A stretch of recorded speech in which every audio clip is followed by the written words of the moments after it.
Okay, finishing up where we left off at. We have example A that says graph y equals 3x squared minus 8 by completing a table of ordered pair solutions. Okay, now, we were supposed to substitute in -3 for x, and we've done problems like this before. So all I did here was the substitutions we made would have given us -3 would have given us 19, -2, 4, -1 would have given us -5, and so on. But if you notice here, their counterparts end up giving you the same y value. -3 and 3 still gave you 19 for y. -2 and 2 still gave you 4 for y. And then -1 and 1 still gave you -5 for y.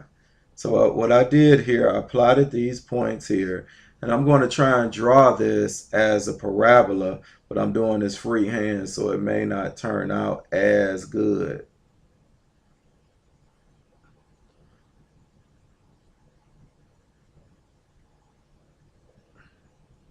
Okay, this is a sketch of a parabola. Now, of course, when I'm able to draw it, on pencil and paper, it'll be more of a smooth curve. But this is the curve of the parabola. Now we scroll down here. It says the graph of a quadratic equation is called a parabola. And the sketch could easily look like this. This is the sketch of a parabola. It says if a parabola opens upward, it has its lowest point minimum. Now, when it opens upward, that means it's opening like this here, like a U. And the arrowhead just means that it goes on forever. So this is the minimum point, and you notice when it goes up, that means that it will have higher points. Okay, now for the maximum point. The maximum point looks like an upside down U. And of course it has arrowheads. The maximum point is somewhere up here. So all the other points will be smaller than the maximum point.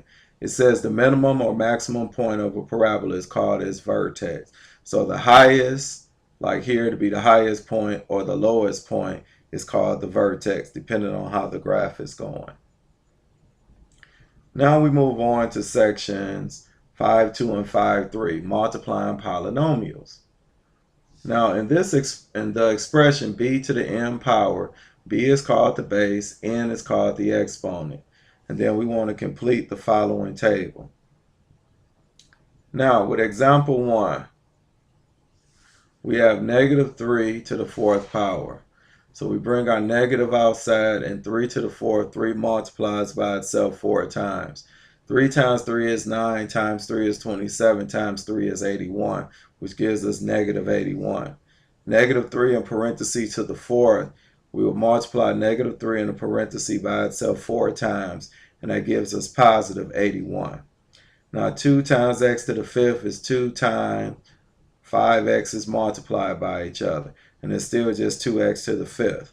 But when you put that same thing in parentheses to the 5th, that means that the x's multiply together and also the 2's multiply together and give you 32x to the 5th.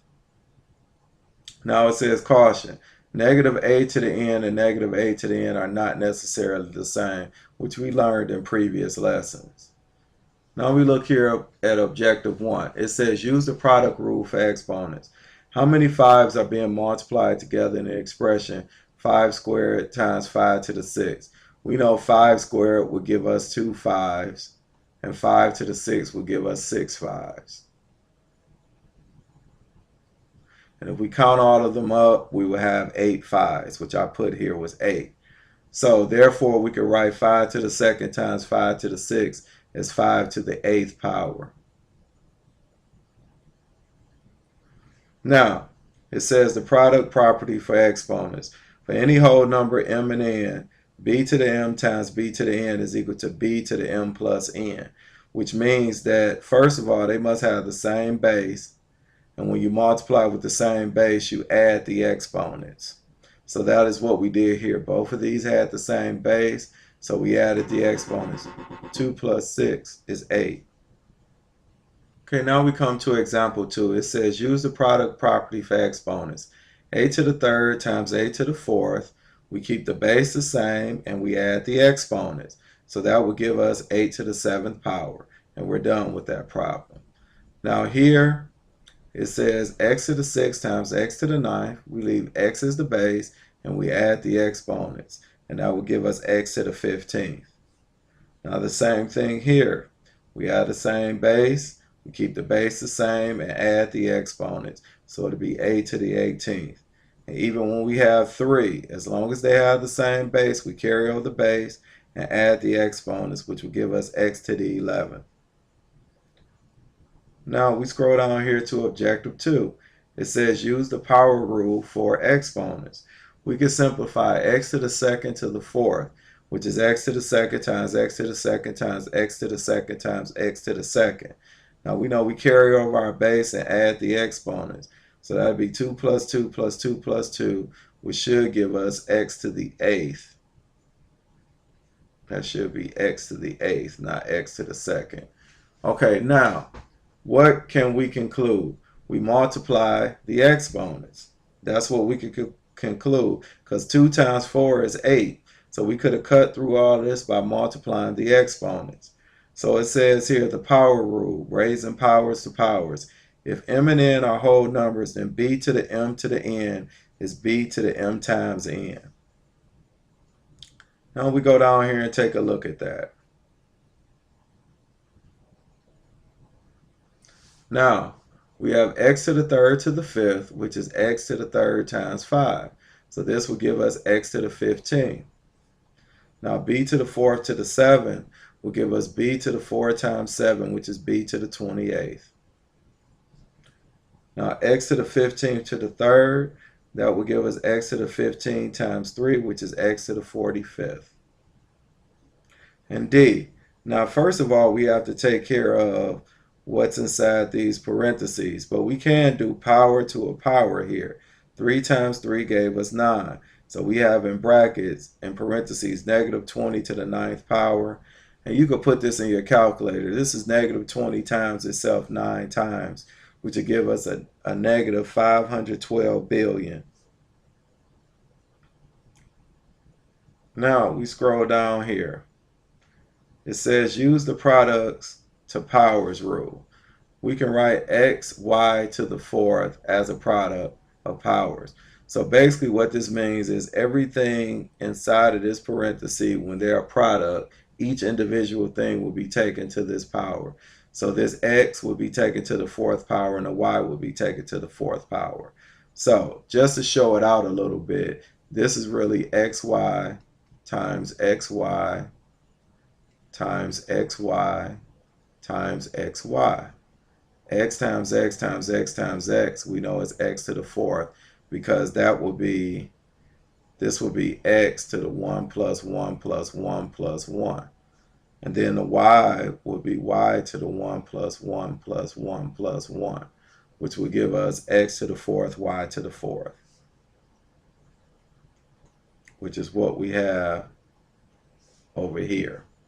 Now it says if n is a whole number, then parenthesis ab to the n is a to the n over b to the n. Now we could take that here and look at a. We have xy to the 5th, so that's equal to x to the 5th, y to the 5th. We have 2x in parentheses to the 4th. That'll be 2 to the 4th, x to the 4th, which we know 2 to the 4th is 16, and that'll be x to the 4th. Now we come to c, negative 4p to the 3rd power. So we'll take negative 4p, and we'll multiply each one of these parentheses. Negative 4 times negative 4 times negative 4 is a negative 64. P times p times p is p to the 3rd power. Now we have d. We have negative 2y to the 6th to the 4th power. We'll write these parentheses out. Negative 2 times negative 2 is 4, times negative 2 is negative 8, times negative 2 is a positive 16. Y to the 6, y to the 6, y to the 6, and y to the 6 gives us y to the 24. As you say, 6 plus 6 is 12, plus 6 is 18, plus 6 is 24. Now we come here to objective 4, multiplying monomials. Now simplify using the properties from this section. So we'll multiply. 3 times negative 4 is negative 12. X to the third times x to the sixth. We know we add these exponents, and that gives us x to the ninth. So we have negative 12 x to the ninth. Now we go here to b. We had negative 3t to the fourth, so we will write that out 4 times 2t to the third. So we can multiply. Negative 3 times negative 3 is positive 9, times negative 3 is negative 27, times negative 3 is 81, times 2 is 162. So we add t times t is t squared, times t is t to the third, times t is t to the fourth, and times t to the third will give us t to the seventh. Now we go down here to c. 2 times negative 3 is negative 6, times 8 is negative 48. X squared times x is x cubed, times x to the fourth will give us x to the seventh. Now we come to d. This 5a to the fourth is parentheses squared. So we will write that twice, and we'll write down our 3a to the fifth. 5 times 5 is 25, times 3 is 75. A to the fourth times a to the fourth is a to the eighth, times a to the fifth will give us a to the 13th. Now we come to objective 5, multiplying a monomial and a polynomial. To multiply a polynomial by a monomial, we use the distributive property. So we'll take 5x times 4x and then plus 5x times 7. 5 times 4 is 20, x times x is x squared. 5 times 7 is 35, and we bring down our x. Now we have b. We'll take 3t squared times 4t cubed, and then 3t squared times the negative 7t. 3 times 4 is 12. T squared times t cubed is t to the fifth. Now we take this plus 3 times the minus 7, which will give us minus 21, and t squared times t is t cubed. Now we go here to c. We have negative 2x times 3x squared, negative 2x times a negative 5x, negative 2x times 4. Negative 2 times 3 is negative 6. X times x squared is x cubed. A minus 2 times a negative 5 will give us a plus 10. And x times x is x squared. A minus 2 times a positive 4 will give us minus 8. And we bring down our x. Now with d, you take negative 3x squared times a negative 4x squared, negative 3x squared times x, and negative 3x squared times a negative 5. Negative 3 and negative 4 is 12. X squared and x squared is x to the fourth. Negative 3, now this is assumed to have a 1 as its coefficient. Negative 3 times 1 gives us negative 3. X squared times x is x cubed, because we know our exponents add together. Negative 3, a minus 3 times a negative 5 is a positive 15, and we bring down our x squared. Now we go to objective 6, multiplying polynomials when neither is a monomial. Now we just basically follow this process here. I'm going to scroll down here. You would take this a times both of these terms and b times both of these terms. And then if you have any like terms, you would combine them. So let's go down here with a. We would take x times x and then x times 6. Then we will come back and take 4 times x and 4 times 6.